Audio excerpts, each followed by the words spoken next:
2025년 8월 24일 건강한 신앙, 바른 신앙, 오늘은 은혜로운 교회라는 제목으로 잠시 은혜를 나누기를 원합니다. 사랑하는 여러분, 여러분들이 신앙이 건강했으면 좋겠습니다. 우리의 신앙이 말씀의 반석 위에 바르게 세워졌으면 좋겠습니다. 그래서 우리 예배의 은혜에 대해서 나누었지요. 말씀의 은혜, 기도의 은혜에 대해서 나누었습니다. 이것은 우리의 신앙생활의 본질입니다. 예배하는 것이, 말씀 보는 것이, 기도하는 것이 우리의 신앙의 본질이지요. 우리가 살아가며 예배가 힘들어진다면 되돌아봐야 합니다.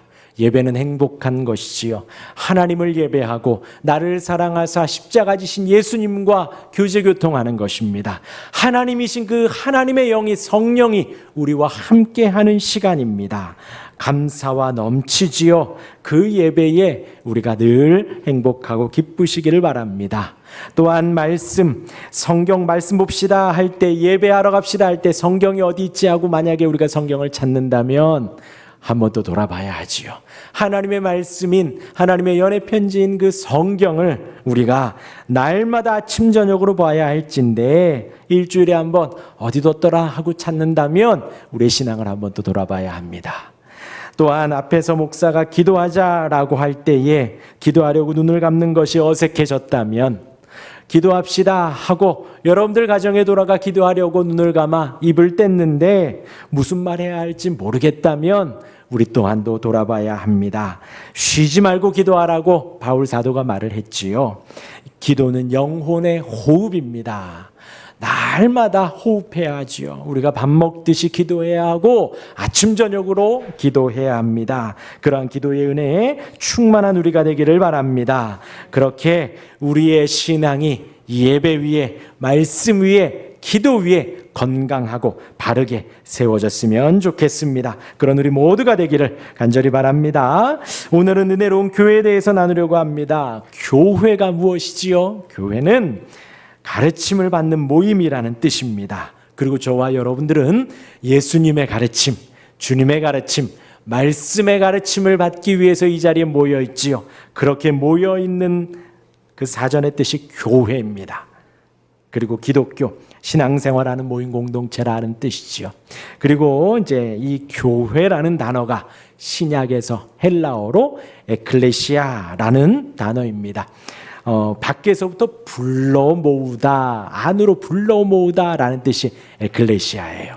그러니까 세상에서 하나님이 부르셔서 택함 받은 이곳으로 끌어다 놓은 그 사람들이 교회다라는 의미가 되어집니다. 이런 이제 사전적인 의미를 나누고 오늘 본문 속에서도 16장 13절에서 20절까지의 말씀 속에도 내가 내 교회를 하고 예수님 말씀하시죠. 그 교회가 바로 이 에클레시아예요. 에클레시아. 오늘 이 본문을 중심으로 세 가지를 말씀드리겠습니다. 첫 번째는 방금 읽은 16장, 마태복음 16장 13절에서 20절까지의 말씀으로 잠시 설명을 드리며 예수님의 교회를 한번 살펴보고요.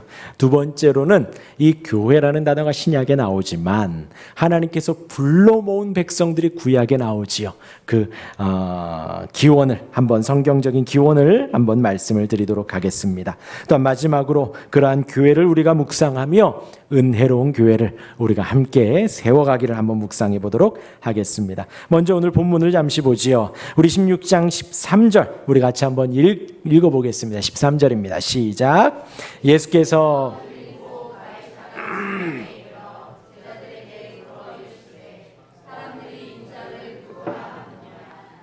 우리 다시 한번 읽겠습니다. 이 자리에는 예배자들이 있지요. 우리 어린이들도 있습니다. 교회 학교. 자, 똑바로 앉고 앞에 보고 우리 한번 13절 같이 읽겠습니다. 시작. 다시. 안 읽은 사람이 한 명이 있어서 다 보고 13절 다시 시작.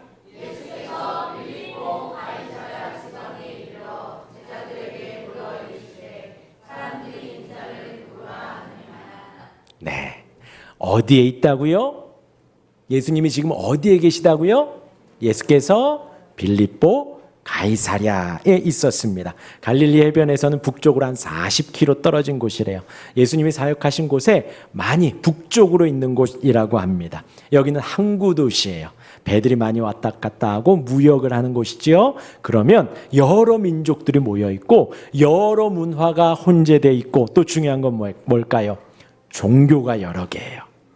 그리고 항구 도시는 또 미신이나 여러 우상들이 발달되어 있습니다. 그런 곳에서 지금 예수님이 사역을 하시는데 유대인들은 또 상대적으로 많지 않아요. 그런 곳에서 지금 예수님이 묻습니다. 거기 있는 제자들에게, 사람들이, 거기 모여있는 빌립보에 있는 그 많은 사람들이 나에 대해서, 인자에 대해서, 예수님이 인자라는 표현을 쓰죠. 인자라는 말은 어려운 말이 아니에요. 사람의 아들이라는 뜻입니다. 저와 여러분들도 다 사람의 아들인데 우리는 인자라고 하지 않지요. 근데 예수님은 하나님의 아들이시죠. 그러기에 굳이 인자라는 표현을 쓴 겁니다. 하나님이신데, 하나님의 유일한 독생자 아들이신데 이 땅에 오신 사람의 아들이다라는 표현을 구별되어 쓰시며 인자가 라는 표현을 쓰시는 거예요. 인자를 사람들이 뭐라고 하느냐라고 말씀을 하시니, 질문을 드리니 제자들이 말하죠. 세례 요한, 엘리야, 예레미야 선지자라고 합니다. 왜 세례 요한이라고 할까요? 지금 예수님과 동시대에 살고 있고 한 6개월 먼저 태어나 지금 예수님 앞서 그 길을 준비하는, 메시아의 길을 준비하는 선구자로서의 역할을 지금 요한이 하고 있습니다.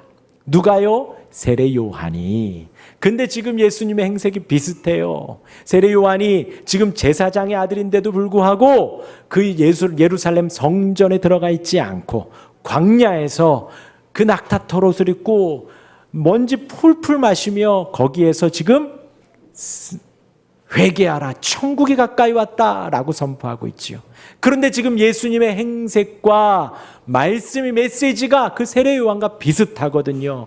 회개하라고 하고, 행색은 그 제사장들처럼, 종교 지도자들처럼 화려하지도 않거든요. 그러니 세례 요한이 아닌가라고 말을 하고, 혹은 엘리야라고도 합니다. 성경에서 엘리야가 죽은 자를 살리기도 했습니다. 그러하니 예수님이 그렇게 많은 기적들을 보이니 혹은 엘리야가 아닐까요?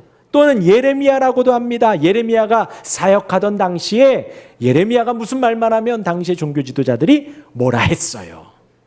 너는 하나님의 말씀을 전해야지 왜 자꾸 다른 말 하냐 하고 당시의 종교 지도자들, 제사장들이 뭐라 했습니다. 근데 예수님도 지금 비슷하지요. 예수님이 설교하고 예수님이 가르치시고 예수님이 병을 고치고 사람을 살리셨는데 종교 지도자들이 반대하고 있고 손가락질하고 있고 욕하고 심지어 죽여야겠구나 하고 있으니 혹은 예레미야가 아닐까요? 라고 사람들이 말을 한다는 거예요. 적어도 누구라고 특정할 수는 없지만 선지자인 건 맞는 것 같습니다 라는 것이지요. 그 말을 들은 예수님이 다시 물으십니다. 그러면 너희는 나를 누구라고 하느냐? 지금 거기 모여있는 제자들은 예수님이 나를 따르라 라고 하니 따른 이들입니다. 자기가 직업으로 갖고 있는 그 그물을 다 버려두고 또 봉양해야 하는 가족과 부모를 다 뒤로 하고 예수님을 따르고 있어요. 예수님의 말씀을 전하시는데 예수님의 말씀을 가장 일렬에서, 가장 맨 앞에서 제일 먼저 듣고 있는 제자들이고요. 기적을 일으키면 그 앞에서 제일 먼저 보는 제자들이고요. 먹는 것도 그 제자들의 품속에서, 예수님의 품속에서 떡과 물고기가 폴폴 일어나는 것을 직접 보고 본인의 품에서 막 물고기와 떡이 일어나는 것을 직접 보았던 기적을 체험한 이들이 그 제자들입니다. 너희는 나를 누구라 하느냐라고 하니 베드로가 답을 합니다. 우리 16절 같이 읽어볼까요? 16절 우리 어린이들 16절 같이 읽겠습니다. 시작.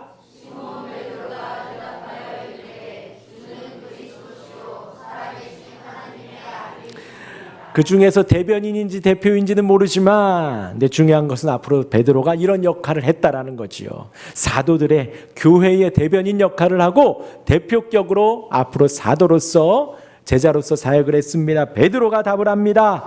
주는 그리스도시요 살아계신 하나님의 아들입니다. 주는 주여. 이 말은 당시에도 사람들 사이에서 이제 높이면서 존칭을 쓰면서 썼던 말입니다. 그리고 주님을 향해서 여호와 하나님을 향해서도 주여라고도 했지요. 그 표현을 지금 베드로가 주는 하고 쓰는 것이에요. 그리스도입니다. 기름 부음 받은 자입니다. 메시아입니다. 그때에는 그리스도 하면 메시아라고 생각이 되었던 시대이지요. 메시아입니다. 그리스도입니다. 성경이 구약이 말하고 있는 그 구원자가 바로 당신입니다. 살아계신 하지요. 살아있다라는 것은 생명이 있다라는 거예요. 하나님이 생명이시지요. 생명 본질이며 생명 그 자체이십니다. 그 생명 앞에 우리가 예배하면 우리도 생명을 얻는 거예요. 살아있다라는 것은 베드로가 지금 그걸 말하는 거예요. 하나님은 생명이십니다. 하나님으로 말미암아 우리가 생명을 얻습니다. 살아있는 하나님이시고 하나님의 아들이십니다. 지금 앞에 있는 예수님을 향해서 하나님이십니다. 하나님의 아들이십니다. 요셉의 아들이 아니라 마리아의 아들이 아니라 하나님의 아들입니다. 라고 베드로가 신앙 고백을 한 거예요. 근데 이제 지난번에 제가 이 마태복음 우리 강의하면서 이 베드로의 답이 100점이라 그랬어요? 100점이 아니라 그랬어요? 100점이라 그랬어요? 100점이 아니라 그랬어요? 100점이 아니에요. 물론 이 액면가 그대로 이 표현은 100점입니다. 만점이에요. 만점. 이 표현. 그러니까 예수님이 극찬을 하시지만 베드로의 마음에는 베드로도 유대인인지라 예수님이 지금 영혼의 구원자, 우리의 죄를 용서해 주시는 분이 아니라 꼭 모세나 다윗처럼 지금 우리 로마의 압제 가운데 있는 우리를 좀 해방시켜 줬으면 좋겠다라는 마음을 담고 있는 거죠. 그 마음을 담아 고백하기에 이 액면가 자체는 100점이지만 만점이지만 베드로의 마음의 신앙의 고백은 아직 100점이 아니라는 거예요. 그러나 예수님 그 마음속에 진실한 고백을 파고드시는 것이 아니라 그 고백 자체를 극찬하십니다. 칭찬하십니다. 뭐라고요? 바요나시모나 내가 복이 있다. 네가 하나님의 축복을 받았구나. 네가 정말 축복된 사람이다 라고 축복하시고는 뭐라고 하셔요? 내게 알게 아니는 혈육이 아니요 하늘에 계신 내 아버지시니라. 그 고백은 사람에게 배워서 할 수 있는 것이 아니다. 그 고백은 엄마 아빠를 잘 만난다고 선생님을 잘 만난다고 할 수 있는 고백이 아니다. 하나님이 주신 것이다 라고 가르쳐 주시는 거예요. 그리고는 중요한 말씀을 하시죠. 18절입니다. 우리 18절 같이 읽겠습니다. 시작. 또 내가 내게 이르노니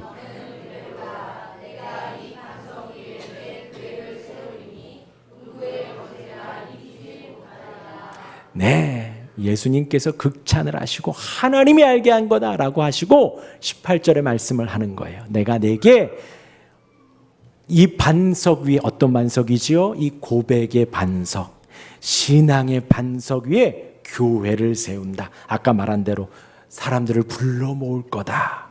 세상에서 하나님의 택한 백성들을 다 불러 모으는 그 모임을 세워갈 거다라는 거예요. 누가 세우신다고요? 지금 누가 말씀하신 거죠? 예수님께서 그 교회를 신앙 고백하는 이들로 불러 모을 것이고 그 교회는 음부의 권세가 이기지 못한다. 죽음이 이기지 못한다. 죽음의 세력이 틈타지 못한다 라고 말씀을 하시는 거예요. 여러분 기억하십시오. 저와 여러분들이 이 자리에서 무슨 고백을 해야 된다고요? 주는 그리스도시요 살아계신 하나님의 아들입니다. 이 고백을 해야 되는 거예요. 여기에서만요? 오늘만요? 아니요. 우리의 매일매일의 삶 속에 하나님은 내 주님이십니다. 예수님은 내 주님이십니다. 나의 구원자이십니다. 나의 유일한 구원자는 누구시라고요? 예수님입니다. 예수님은 하나님이십니다. 예수님은 하나님의 아들이십니다. 여러분 다음 주에 이제 은혜로운 삶에 대해서 나누겠지만 여러분 우리의 삶이 은혜로워지려면 우리의 순간순간 시간 이 고백을 해야 하는 거예요. 날이 더워도 주님은 그리스도 나의 구원자이십니다. 날이 혹 조금 있으면 분명히 추워질 거예요. 지금 에어컨 켰죠? 조금 있으면 분명히 히타킵니다. 이제 여러분들 두꺼운 옷 입을 거고요. 파카 입을 거고요. 추워도 주님은 나의 구원자이십니다. 주님은 살아계십니다. 라는 고백을 우리가 항상 할 수 있어야 합니다. 그 고백 위에 주님이 교회를 세우시고 그 교회는 음부의 권세, 죽음의 세력이 절대로 틈타거나 해하거나 공격하지 못한다라는, 물론 공격하겠지요. 그러나 주님이 지켜주신다라는 거예요. 주님이 지켜주신다라는 거예요. 그 교회 위에 그렇게 세워주십니다. 얼마나 은혜로운지요. 여러분들이 신앙생활하는 것이 주님의 은혜라는 거예요. 여러분들이 교회를 다니고 여기가 교회이지만 여기를 교회라 하지 않아요. 예배당이라고 한다 했죠. 교회는 누구예요? 여러분들 한 사람 한 사람이 교회예요. 주님께서 여러분들 안에 그 교회를 세워가시는 것입니다. 그 교회를 음부의 권세가 이 세상에 그 어떤 무서운 세력도 우리가 틈타지 못하고 공격하지 못한다라는 거예요. 그리고 덧붙이시기를 19절이에요. 내가 천국 열쇠를 내게 주리니. 얼마나 은혜로운지요. 그 고백 위에 우리가 천국의 열쇠를 받는다는 거예요. 베드로에게 너는이라고 하고 있지만 우리 모두를 향한 주님의 말씀인 것입니다. 너에게 천국의 열쇠를 준다는 거예요. 아무에게나 주는 것이 아니라 그 고백을 하는 이들에게 천국의 열쇠를 주고, 내가 땅에서 무엇이든지 매면 하늘에서도 매이고 땅에서 무엇이든지 풀면 하늘에서도 풀린다는 거예요. 오해하지 마셔요. 베드로 같은 인물이 나타나서 내가 열어줄 테니까 다 들어와, 천국으로 들어와, 내가 닫을 거야, 너는 들어오지 마. 그게 아니에요. 이 말씀은요, 천국의 열쇠와 매고 푸는 것이 지금 주님이 다 주도하고 계십니다. 그리고 여기에서 매고 푼다라는 것이 중성으로 돼 있어요. 남성이나 여성 어떤 사람에게 말하는 게 아니라 하나님의 말씀을 가르치는 것입니다. 그리고 여기서 풀리리라, 매인다라는 것이 미래형으로 돼 있어요. 주님이 그렇게 풀어주시고 주님이 그렇게 메어주신다라는 것입니다. 그러하니 이 19절은 그 말씀이에요. 예수님께서 베드로에게 천국의 열쇠, 하나님의 말씀을 아까 고백한 대로 주는 그리스도시요 살아계신 하나님의 아들입니다 라는 그 대명제 아래 풀어가는 천국의 열쇠, 교회의 열쇠를 줄 것이고, 너가 그 안에서 하나님의 말씀을 주의 인도하심 따라 매면 매이고 풀면 풀리리라. 하나님의 말씀을 잘 지켜가고 잘 풀어가라는 거예요. 그리할 때에 주의 교회가 세워간다는 것이지요. 그리고 20절에 말씀하십니다. 제자들에게 경고하시기를 아무에게도 말하지 말아라. 왜 그러실까요? 왜 그러실까요? 우리 예수님이 왜 말하지 말라 그럴까요? 그거는 우리가 알겠잖아요. 사람을 고치시고 나서 온전히 병을 치료하시고 나서 아무에게도 말하지 말아라. 그건 이제 이해하시지요. 왜 그런다 그랬어요? 예수님이 의사로 오해될까 봐. 예수님 따라다니면 우리가 죄 용서함 받고 영혼이 구원받고 죽음에서 살아나는 것이 아니라 예수님 따라다니면 병 고친다더라. 예수님 따라다니면 병이 낫는다더라. 엄청난 오해지요. 그러니까 병을 고쳐주시고는 아무에게도 말하지 말라 하셨어요. 그런데 지금 여기에서는 베드로에게 주는 그리스도시요 살아계신 하나님의 아들입니다 라는 100점짜리 만점짜리 대답을 들었는데 아무에게도 말하지 말아라 그러셨어요. 왜요? 아까 말씀드렸죠. 베드로조차도 지금 예수님을 오해하고 있어요. 그리스도라는 단어 앞에 죄 용서함과 죽음에서의 구원이 아니라 그리스도라는 말 앞에 모세와 다윗을 생각하거든요. 이제 나타나는 그리스도는 로마의 황제 앞에서 모세가 바로 앞에서 당당히 출애굽을 외쳤던 것처럼 그렇게 해야 되거든요. 정치적인 왕이 되어야 하거든요. 그러하니 지금 섣불리 예수님이 그리스도래, 예수님이 메시아래 라는 말이 퍼져가면 그 로마에서는 쿠데타가 일어난다라고 생각을 하는 거예요. 그러니 말하지 말아라. 기억하십시오. 교회, 에클레시아, 우리 주님이 불러 모으시고 주님이 고백하게 하시고 주님이 세워가시며 주님이 지켜주신다라는 것입니다. 그리고 이어서 두 번째 성경에 나온 흐름을 좀 보면요. 지금 이제 예수님이 사역하셨지요. 예수님이 사역하시고 예수님이 이제 교회 막 세우시고 전국 다니면서 교회 세우시고 하시면 너무 좋겠지만 이제 조금 있으면 예수님이 죽으셔요. 잡혀가시고 채찍 맞으시고 머리에 가시면류관 쓰시며 이 세상에서 가장 비참하게 가장 처절하게 십자가에 못 박혀 돌아가십니다. 죽으셔요. 그리고 부활하셔서 승천하시죠. 승천의 증거는 뭐냐? 우리 안에 성령이 있다는 것입니다. 승천하셔서 예수님이 약속대로 성령을 보내주셨어요. 그리고 사도들이 서서 교회를 세워갑니다. 보세요. 조금 전에 예수님이 죽었어요. 예수님의 피로 이제 신약의 교회가 시작이 돼요. 그러하니 이제 행복하게 사역했더래요 하면 좋지만 이제 시작되는 초대교회, 이제 시작되는 사도들로 전파되는 교회가 예수님이 고난받았던 것처럼 똑같이 고난을 받습니다. 그 가운데에서 이제 중요한 말을 하는데요. 스데반이 사도행전 7장 38절에 스데반이 설교 중에 이런 말을 합니다. 제가 읽어드릴게요. 신의 산에서 말하던 그 천사와 우리 조상들과 함께 광야 교회에 있었고 또 살아있는 말씀을 받아 우리에게 주던 자가 이 사람이라 라는 표현을 해요. 지금 스데반이 저 설교를 하고 나서 돌 맞아 죽어요. 마지막 죽기 전에 설교를 하는데 지금 거기에 있는 사람들이 다 믿고 있는 건 뭐냐? 출애굽과 이스라엘 백성들의 광야 행진이거든요. 이스라엘 백성들이 출애굽해서 광야를 40년을 지나 가나안으로 들어갑니다. 그런데 그 여정을 지금 스데반이 뭐라고 표현해요? 광야 교회다라는 것입니다. 광야 교회. 여러분 그 이미지를 잘 가지고 계셔서 들어보십시오. 그 이스라엘의 시작이 어디서 시작되지요? 하나님께서 온 세상을 비로 홍수로 멸하시고 제2의 인류 누구죠?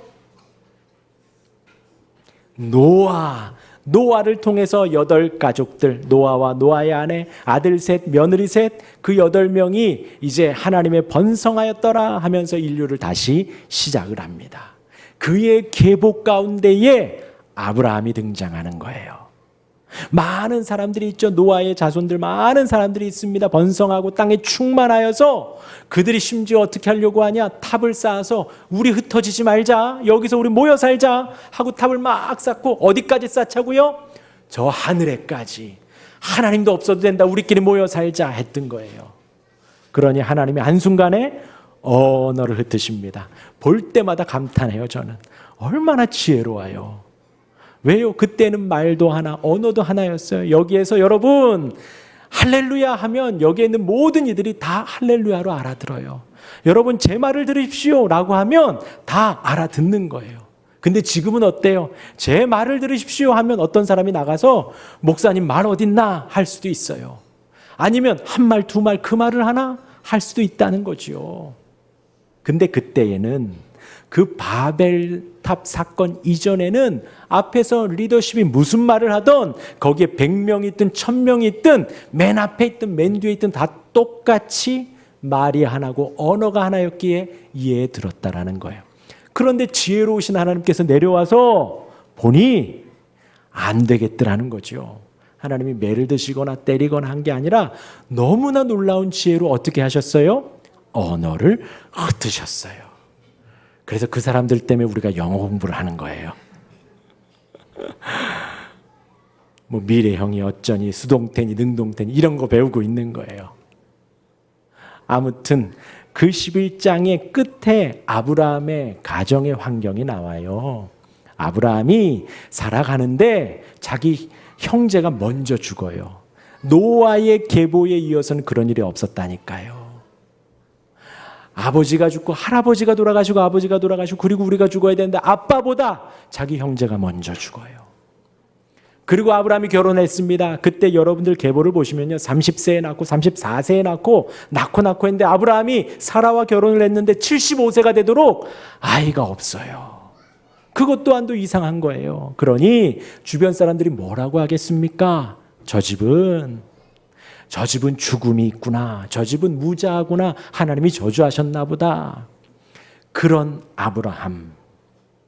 정말 훌륭하고 멋지고 완벽한 가정에 어떤 한 사람을 택하신 것이 아니라 힘들고 어렵고 절망 가운데 있는 아브라함을 택하셔서 내가 너로 큰 민족을 이루고 내가 너로 창대하게 하리라 라는 약속을 주시며 너는 여기를 떠나서 고향을 떠나서 친척을 떠나서 내가 내게 지시할 땅으로 가라 하시는 그것이 이스라엘의 시작입니다. 그 아브라함을 택하여 부르시는 것이 다른 사람이 아니라 가장 연약하고 부족한 가장 볼품없는 사람들의 손가락질을 사는 그 아브라함을 택하여 부르신 것이 이스라엘의 시작이 돼요. 아브라함을 택하시고 이스라엘을 인도하시고 야곱을 참으십니다. 야곱이 얼마나 야갔는데요. 형을 2번이나 속이고요. 도망쳐요. 그 삼촌 집에서 20년을 생활을 합니다. 그리고 마지막에도 야반도주에서 나와요. 그런 야곱을 하나님이 참으셔요. 참으시고 세워가시죠. 얼마나 고생했는지 몰라요. 부인이 4명이에요. 한 명도 지금 차고 넘치는데 부인이 4명이에요. 4명의 부인으로 12명의 아이를 낳고 그곳에서 나옵니다. 그리고 성경은 야곱에 이어서 요셉에게 집중하지요. 창세기의 끝은 요셉의 죽음으로 끝나잖아요.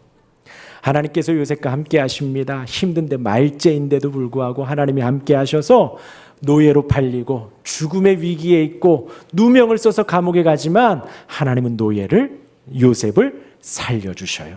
지금 제가 뭘 말하는 거예요? 아브라함의 집안 이야기 하는 게 아니에요. 하나님께서 택하여 부르신 교회, 이스라엘의 기원을 말하고 있습니다. 이스라엘의 그 시작 중에 요셉을 하나님이 그 환난 속에서 지키시고 보호하셨다라는 거예요.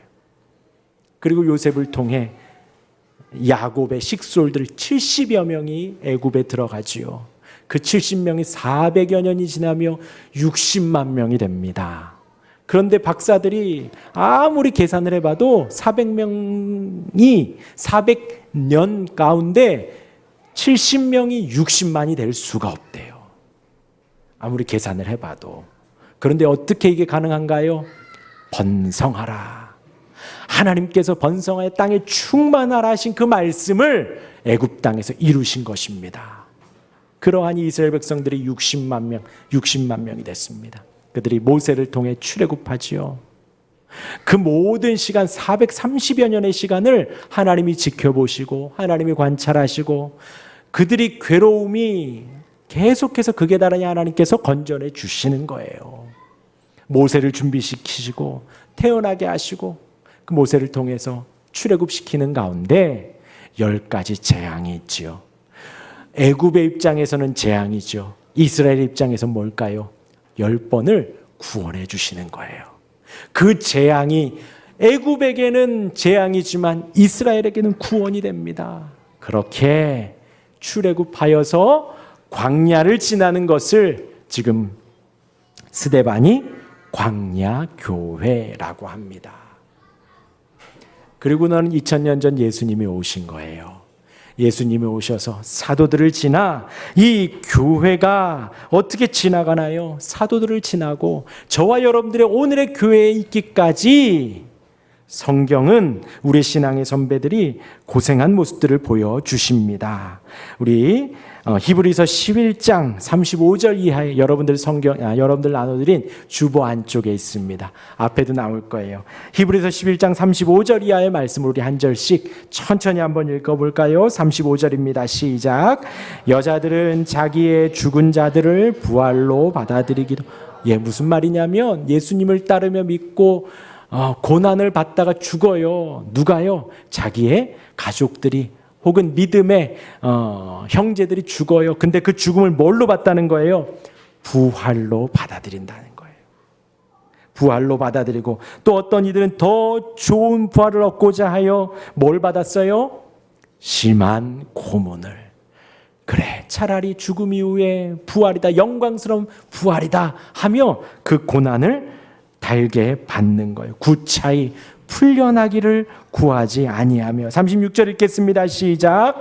또 어떤 이들은 조롱과 결박과 옥에 갇히는 시련도 받았으며. 지금 뭘 읽고 있냐면 신약의 교회를 말을 하는 거예요. 교회를 지키기 위해, 신앙을 지키기 위해 무엇을 했나? 조롱을 감내하고 채찍질을 감내했습니다. 결박을 감내했습니다. 옥에 갇히는 시련도 참아냈다라는 거예요. 37절, 돌로 치는 것과 톱으로 켜는 것과 시험과 칼로 죽임을 당하고 양과 염소의 가죽을 입고 유리하여 갈 데가 없다는 거죠. 궁핍과 환난과 학대를 받았으니. 누가요? 지금 교회가요. 지금 성도들이 이러한 어려움을 당하는데도 전혀 구차히 풀려나기를 구하지 않았다라는 것이에요. 이런 사람은 세상이 감당하지 못하느니라. 그들이 광야와 산과 토굴과 동굴에 유리하였느니라.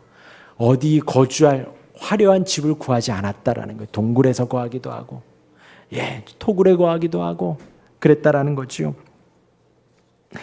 이 사람들은 다 믿음으로 말미암아 증거를 받았으나 약속된 것을 받지 못하였으니 이는 하나님이 우리를 위하여 더 좋은 곳을 예비하셨은즉 우리가 아니면 그들로 온전함을 이루지 못하게 하려 하심이라. 신약의 교회, 예수님이 죽음으로 피로 십자가로 사시고 사도들이 목숨 걸고 지켜왔던 그 교회를 우리의 신앙의 선배들이 이렇게 목숨 걸고 지켜왔다는 것입니다. 그리고 오늘 저와 여러분들, 우리의 교회가 있는 것입니다. 이러한 시대를 지나 오늘의 우리가 있는 것이에요. 그 흐름 속에 은혜로운 교회가 있는 것입니다.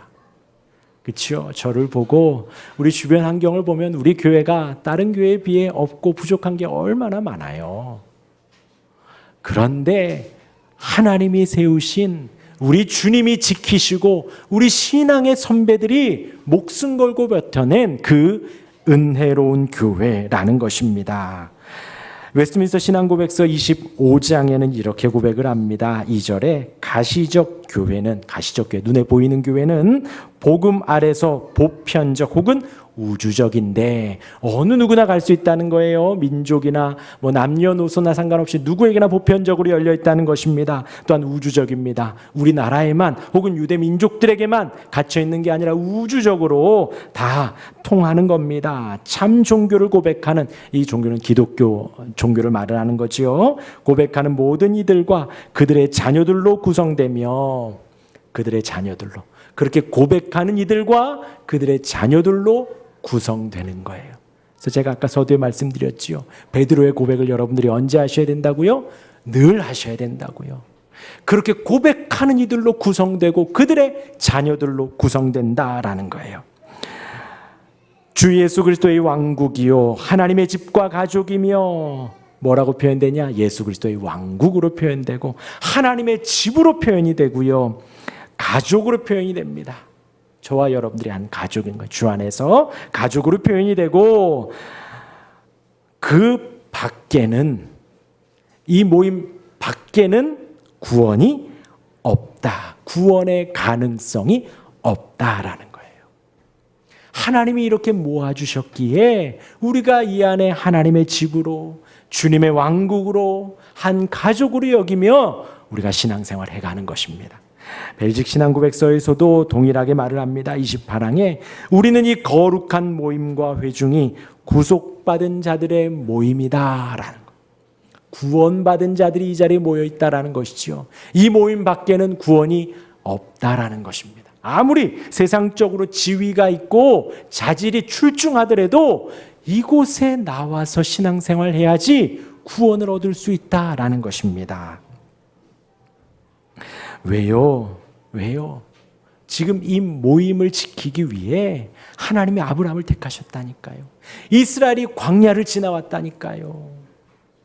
예수님이 십자가를 지셨다니까요. 사도들이 그 외에 우리의 신앙의 선배들이 목숨을 바쳐 지켜온 것이 바로 이 그리스도의 모임, 신앙의 모임, 이 교회라는 것입니다.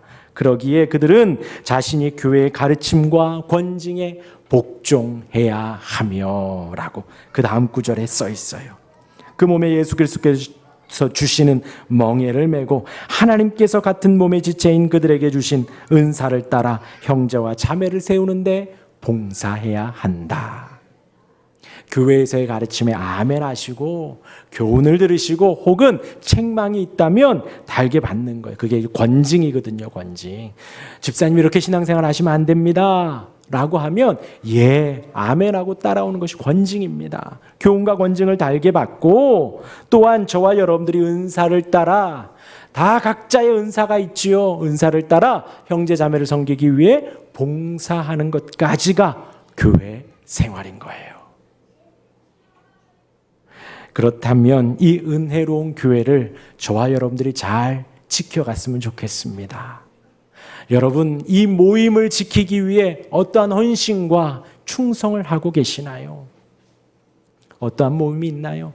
우리나라는 하나님 은혜 주셔서 교회 다닌다고 핍박하는 사람 없지요. 예수 믿는다고 손가락질하거나 죽인다고 달려들지 않습니다. 물론 가까운 북한이나 저 지구 반대편에 우리 지난번에 우리 기도 제목에도 드렸죠. 터키에서도 예수를 믿은 그 선교사들을 강제적으로 추방했다고 하죠. 그런 나라들이 있지만 우리나라는 아직은 그렇지 않다는 거예요.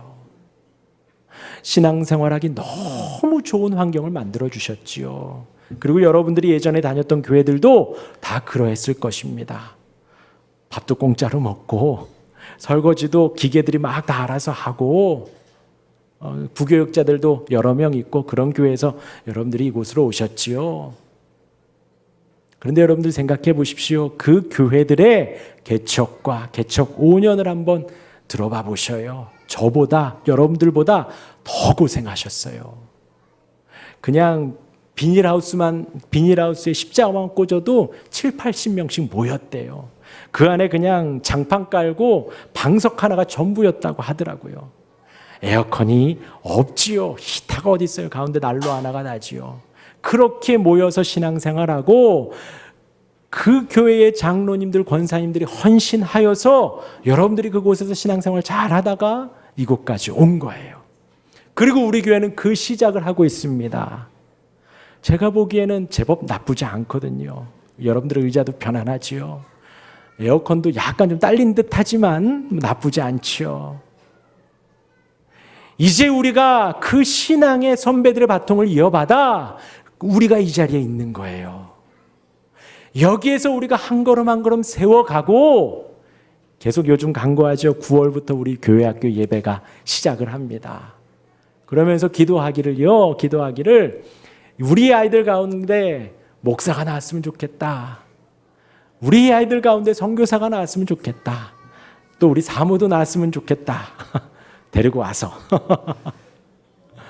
그리고 장로님들, 권사님들이 이 자리에서 나왔으면 좋겠다. 그러면 정말 좋을 것 같아요. 우리 아이들이 자라서 여기에서 장로임직을 하고 권사임직을 하고 우리 아이들이 그럼 너무나도 좋겠다 하는 꿈을 꿉니다.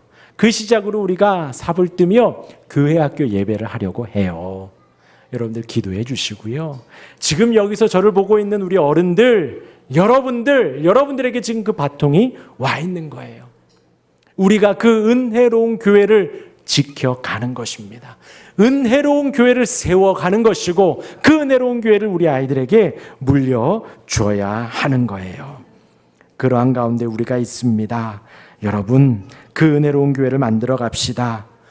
그러한 저와 여러분들 우리가 되기를 주님의 이름으로 축원합니다. 아멘.